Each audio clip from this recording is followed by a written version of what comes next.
We've had these Munchkin foam letters for almost 5 years now, and I've never once put them in my bathtub. I know that's the use that most people use them for, but these foam letters are nice and thick and durable.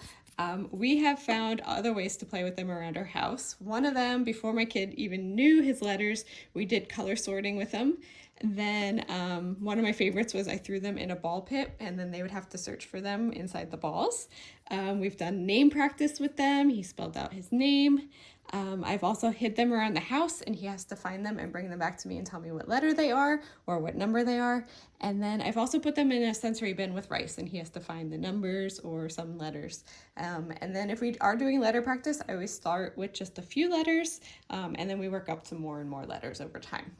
But yes, these are so much fun. You can find so many uses for these other than using them in the tub.